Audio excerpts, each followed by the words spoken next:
Marx nos dice que la historia de la humanidad es fundamentalmente la historia de las luchas de clases. ¿Pero qué son las clases sociales? ¿Qué papel cumplen? ¿Cómo se desenvuelven en la historia? ¿Qué diferencia existe entre el materialismo histórico y, por ejemplo, teorías de la estratificación social? No hay duda que para el materialismo histórico las clases sociales son un factor central, y como ya dijimos en otro video, la clase dominante detenta con mayor fuerza el poder social, es el coloso de la asimetría de poder entre los seres humanos. Ningún otro grupo dominante que existe en el espacio social posee esa distorsión de la asimetría del poder. Por eso es que insistimos que la clase social no es un grupo de seres humanos más.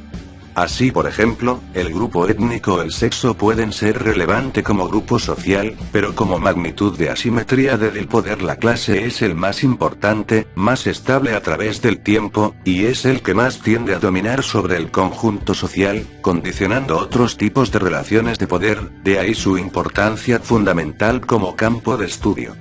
Teorías como la de Max Weber y Parsons infravaloran el concepto clase social y lo toman como un grupo social más. Este grave error lleva a desentenderse de procesos históricos sociales complejos y a refugiarse en una microsociología sumergida en esquemas estáticos. Ahora, si uno quiere hilar fino, pareciera que no toda lucha social es lucha de clase, y esto a primera vista es cierto, pero cuando analizamos con mayor profundidad, vemos que la enorme magnitud de poder que tiene un grupo social cuando se constituye como clase dominante tiende a invadir todas las esferas. Temas como la nacionalidad, raza y sexo tienen un vínculo condicionante. Para entender esta cuestión es necesario una definición precisa sobre qué son las clases sociales. Para definir qué son las clases sociales, primero diremos que no son para el materialismo histórico. La clase social no es una categoría estadística, es decir, no se define principalmente a partir del consumo o ingresos. Esta se define como consecuencias de múltiples determinaciones: el lugar que ocupa en la división del trabajo, sus relaciones de producción, el grado de desarrollo de las fuerzas productivas, su situación de lucha histórica, etc. Tampoco coincide con la teoría de la estratificación, pues no se puede considerar una construcción arbitraria de un investigador a partir de ciertas características económicas, de estatus o poder.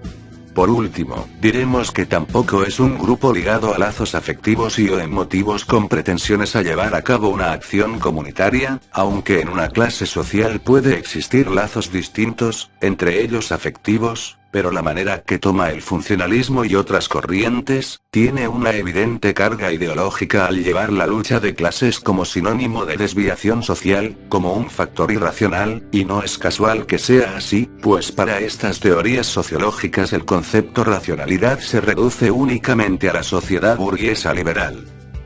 En el materialismo histórico las clases son grupos reales, son exteriores al pensamiento y se definen por el lugar que ocupan en la división del trabajo y las relaciones de producción que se establecen. Su definición dependerá del modo de producción existente y las distintas relaciones de producción que se establecen en este. Su número, es decir, la cantidad de clases sociales, dependerá del nivel de abstracción que se ubique en nuestro pensamiento. Por último, diremos que no existen clases sin la existencia de lucha de clases. Por lo que el concepto de clase social no se define desde un punto puramente económico, sino que tiene componentes políticos e ideológicos. Las clases sociales pueden aparecer y desaparecer en los mismos procesos históricos, por ejemplo, en un momento histórico particular, un quiebre en el bloque hegemónico lleva a la contradicción de dos sectores sociales que antes funcionaban como uno solo, es decir, nuevas fracciones de clase surgen a partir de la lucha coyuntural. En el capitalismo con un nivel elevado de abstracción, podemos definir dos clases fundamentales: los propietarios de los medios de producción, burguesía, y poseedor de la fuerza de trabajo, proletariado. Sin embargo, a medida que vamos bajando los niveles de abstracción podemos establecer mayores números de clases sociales, como la pequeña burguesía, e incluso fracciones de clases, como la burguesía industrial, agraria, financiera, con distintos intereses políticos e ideológicos. También podemos hallar distintas capas en el proletariado, como obreros calificados, obreros de calificación media, etc.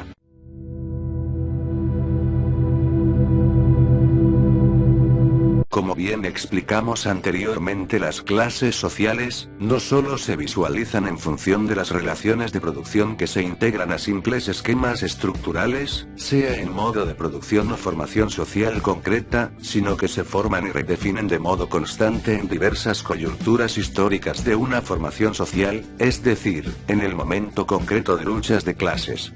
Por eso decimos que una clase social se define históricamente, tanto por el lugar que ocupa en la división del trabajo, como en función de su relación social y su lucha concreta en una determinada coyuntura. Decimos entonces que las clases se definen, se redefinen, o se invisibilizan en su lucha. Así, por ejemplo, en un momento histórico pueden desarrollarse contradicciones económicas, políticas e ideológicas, entre la burguesía industrial con los sectores latifundistas. Sin embargo, en otros momentos históricos puede funcionar como un bloque, sin distinguirse políticamente dado una necesidad concreta, por ejemplo, de hacer frente a la clase obrera y sus demandas. Otros casos de contradicción entre clases pueden ser los sectores latifundistas con la pequeña y mediana propiedad agraria, sectores monopolistas contra el sector no monopólico, la burguesía nacional contra el capital extranjero. También es posible la segmentación en los sectores subalternos en un momento histórico, por ejemplo, los sectores movilizados, con asociación fuerte, con sectores poco o no movilizados, a veces mal llamados clase media, obreros rurales o campesinos contra trabajadores de la ciudad, trabajadores desocupados contra activos. Es posible que en un momento de coyuntura se desarrollen las denominadas alianzas de clases, muchas veces destacadas en la lucha política, por ejemplo, la alianza entre la clase obrera y la burguesía industrial acoplada al consumo interno contra sectores concentrados agrarios y financieros. Cuestión que sucedió por ejemplo en la Argentina en los gobiernos peronistas.